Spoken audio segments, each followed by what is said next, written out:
یک شخص حکایه میکند که من به پیش یک خانه میگذشتم که داد و فیغانی یک شخص شنیدم و نگاه میکنم که دستش از همین راست کی توش نیست و آمدم از او پرسیدم این چی سبب است، چی داد میگویی؟ گفت بسیار یک کیسه عجیب دارم، برای تو بیان میکنم، در صحیفه های تاریخ بنویس تا که برای آینده ها درس شود. من روز از دست یک بیچاره مظلوم همین ماهی را گرفت، یک ماهی گرفتم تا به خانه نارسیده که همین ماهی از انگشت من گزید. تا خانه رفتم سوز و گداز این انگشت قد نمیشد. نزد طبیب آمدم، گفتن حتمی این انگشت بریدن در کار. انگشت بریدم، از بین یکان ساعتی گذشت که درد به سوی دستها آمد. باز نزد طبیب آمدم، گفت ای بنده خدا، گفت تا دستت اگر از آرنج بریده نشود این درد از وجود تو گم نمی شود. آمد میگوید دست از آرنجش بریدن، باز این درد عالی تا حال دور نشده که درد به سوی شانه آمد. طبیب گفت برادر عزیز دست از شانه بریدن در کار.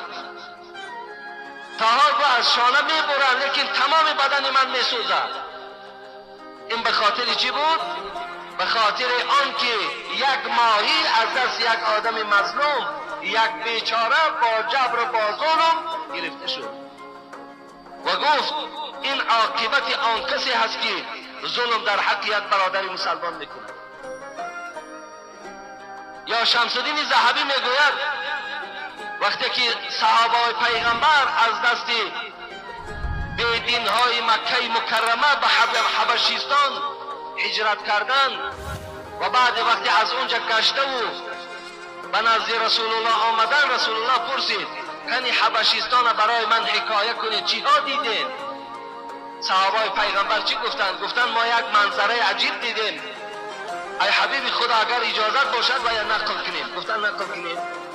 گفتند منظره عجیب این است که روز یک زن بالای سر کوزه داشت که کوزه پر از آب بود. وقتی با کوچه میگذشت به ناگاه یک جوان آمد و از دست این زن داشت و دست او را تاب داد به سوی قفا و یک ضرب دیگر در کوزه این زن زد و کوزه در زمین زد. این زن در جواب این مرد چی گفت؟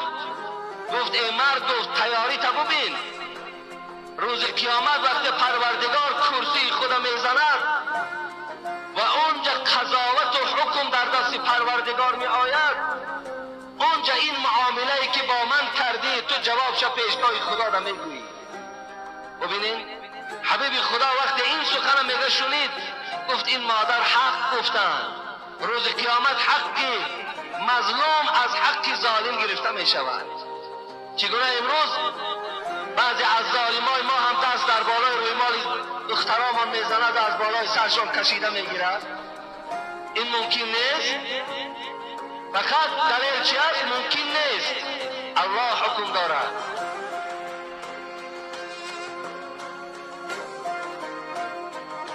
در صنف 9 و 10 اگر حامله‌دار شود ممکن است. اگر پدر و مادرش در خجالت و شرمندگی و در بی‌آبرویی قرار دهد ممکن است. اگر تمام بدن او را چه اهل مکتب چه اهل کوچه تماشا کند ممکن است. فقط بالای سر در روی مال ممکن نیست. از خدا ترسیدن در کار این ظلم است.